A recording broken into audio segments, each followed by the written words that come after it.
আমরা বিষয়টা এভাবে শুরু করতে চাই। আপনারা জানেন যে ইতিমধ্যে মহামান্য হাইকোর্টের একটি রিটের নির্দেশনার আলোকে একটি তদন্ত কমিশন গঠিত হয়েছে। তার মানে হচ্ছে এটা একেবারেই পরিষ্কার যে 2009 সালের এই ফেব্রুয়ারির এই ঘটনায় যে বিচার প্রক্রিয়া এতদিন পর্যন্ত চলে আসছিল, সেই বিচার প্রক্রিয়াটা সঠিক ছিল না।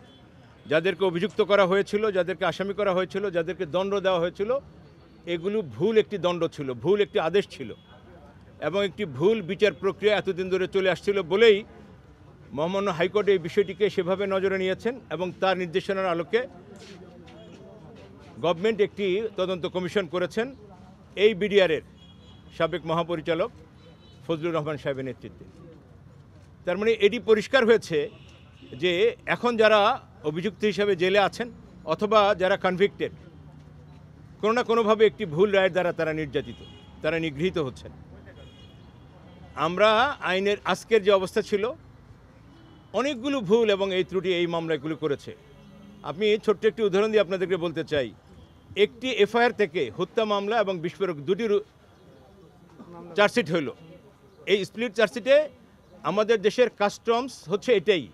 21 আগস্ট গ্রেনেড হামলা মামলা বলেন, কিবরা হত্যাকাণ্ড বলেন, আরও যতগুলো বড় মামলা বলেন, এজাহার থেকে যতগুলো মামলার উদ্ভব হয়, এই সবগুলো মামলার সাক্ষী গ্রহণ একসাথে চলে, বিচার প্রক্রিয়া একসাথে চলে। কিন্তু এখানে ভিন্নতা হলো। এখানে ভিন্নতা হওয়ার কারণে হত্যা মামলা যারা অভিযুক্ত হলেন, এইটা হাইকোর্টে গেল, হাইকোর্টে গিয়ে এই হাইকোর্টের বিচার প্রক্রিয়া শেষে এটা এখন লিপ্টি আপিলে মহামান্য অ্যাপিলেট ডিভিশনে পেন্ডিং আছে।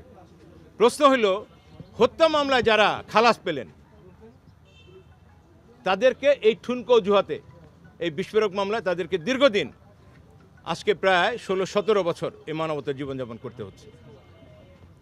এবং একইভাবে এই হত্যা মামলায় যাদের 10 বছর 12 বছর যে জেল হয়েছিল, যেগুলো অলরেডি বিন সার্ভ আউট, তারাও আজকে এই ঠুনকো অজুহাতে ভেতরে আছেন। আপনারা নিশ্চয়ই ইতিমধ্যে আন্দোলন সংগ্রামের এই অবস্থানটা দেখে এই ভুল পদক্ষেপের একটি নজির যেটা ওনারা স্থাপন করেছিলেন সেটার সুরাহা করার একটি রাস্তা ছিল। সেটা ছিল এই যে যেহেতু একটি তদন্ত কমিশন হয়েছে, তদন্ত হয়েছে, সঙ্গত কারণেই আগের যে ভুল পদক্ষেপগুলো ছিল সেগুলো থেকে এই অভিযুক্ত এবং অনুপযুক্ত যারা আসামি আছেন, ভেতর আছেন, তাদেরকে বেল দেওয়ার একটি প্রক্রিয়া ছিল। আজকে ছিল সেই বেল দেওয়ার প্রক্রিয়ার একটি শুনানির দিন। দুঃখজনক হলো গত 24 ঘন্টায় এই মামলাটি কোথায় অনুষ্ঠিত হবে, আদালত কোথায় বসবে, তার জন্য সীমাহীন নাটকীয়তা আমরা দেখলাম। আমরা প্রথমে একটি প্রজ্ঞাপন পেলাম যেখানে বলা হলো অস্থায়ী আদালত কেরানীগঞ্জে এই বিচার প্রক্রিয়াটি হবে। কিছু সময় পরে আবার স্ক্রলে আমরা একটা নিউজ দেখলাম যে না, এটা আলিয়া মাদ্রাসায় হবে। অথচ আলিয়া মাদ্রাসায় এখানে বিচার প্রক্রিয়া না হওয়ার গত 4টি তারিখ আমরা এটাই, আদালতও জানেন, সরকার জানেন যে এখানে আদালত বসবার মতো কোনো পরিবেশ নেই। কিন্তু তারপরও এখানে আজকে আদালত বসার এই নাটকটি গত 24 ঘন্টা ধরে কয়েকবার অন্তত এই 3টি ভেন্যু নিয়ে, একবার বলা হলো যে অস্থায়ী আদালত কেরানীগঞ্জে বসবে, দ্বিতীয়বার বলা হলো যে না মাদ্রাসা আলিয়ায় বসবে, এরপর আবার বলা হলো না এই দুটো জায়গার কোনো জায়গায় বসার সুযোগ নেই, সেহেতু যে আদালতে মামলাটি গত কয়েকটি তারিখ চলে আসছিল মহানগর দায়রা জজ আদালত, সেখানেই বসবে।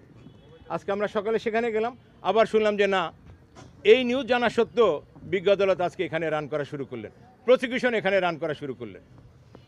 আমাদের দুঃখটা হচ্ছে এই জায়গায়, যে যায় লঙ্কায় সে হয় রাবণ।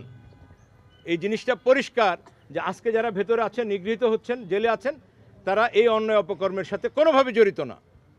এটা জেনেও আজকে আমরা পতিত সরকারের পরিবর্তিত একটি নূতন প্রসিকিউশন পেলাম, কিন্তু আজকে নূতন প্রসিকিউশনও আজকে আমাদেরকে বিচার পাওয়ার, নিরীহ মানুষদেরকে বিচার পাওয়ার কোনো ব্যবস্থা করলেন না। সঙ্গত কারণেই আমরা আজকে যেটা বলতে যাচ্ছি যে এই নাটকীয়তার অবসান হওয়া দরকার। একটি ভুল জাজমেন্টের ভিত্তিতে যে আসামিরা আজকে ভেতরে আছেন, যাদেরকে আমরা এখন আসামি বলছি, তাদেরকে অবিলম্বে, যেহেতু তদন্ত প্রক্রিয়া শুরু হয়েছে, এই তদন্ত প্রক্রিয়ার সেখানে আমরা 4টি কথা আজকে পরিষ্কার করে বলতে চাই। গভর্নমেন্টের এই 4টি পদক্ষেপ, যে কোনো একটি পদক্ষেপ গভর্নমেন্ট এদের জন্য অ্যাপ্লাই করতে পারেন। প্রথমত হইল, আপনারা বেগম খালেদা জিয়ার মামলার ব্যাপারে দেখেছেন যে দণ্ডপ্রাপ্ত আসামি, তথা কথিত দণ্ডপ্রাপ্ত আসামি হিসাবে বেগম খালেদা জিয়াকে ফৌজদারি কার্যবিধির 401 সুবিধা দেওয়া হয়েছে। এই আসামিদের ক্ষেত্রে তদন্ত চলমান থাকবে, এই আসামিদের ক্ষেত্রে সেটা করতে পারতেন।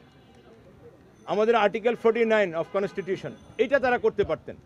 সেখানে মৌকুবের যেমন বিধান আছে, স্থগিতেরও বিধান আছে।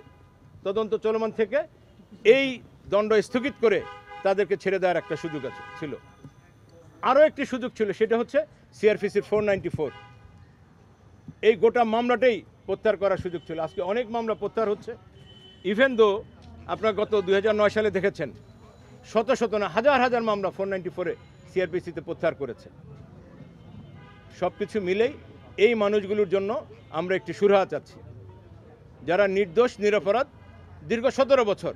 এতটা নির্মম এই অবস্থানটা আপনারা চিন্তা করতে পারবেন না। আমি নিজে জেলে ছিলাম, আমি জেলে থেকে দেখেছি সেখানে বিনা চিকিৎসায় বিনা আহারে যারা মৃত্যুবরণ করেছেন, দুর্ভাগ্য আমাদের তাদেরকে গোসল দেওয়ার সৌভাগ্য আমাদের হয়েছিল।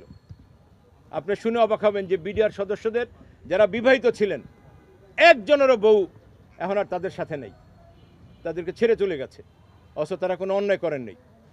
এমনও হয়েছে যারা এই স্টেশনে ছিলেন না, দরবার হলেই ছিলেন না, তারা ভিন্ন জায়গায় ছিলেন। যেহেতু তারা সাক্ষী দিতে রাজি হয় নাই, তাদেরকে জোর করে ধরে এনে আসামি করা হয়েছে, তাদেরকে কনভিক্টেড করা হয়েছে, হত্যা মামলায় খালাস পেয়েছেন, দীর্ঘদিন ধরে তারা ছাড়া পাচ্ছেন না।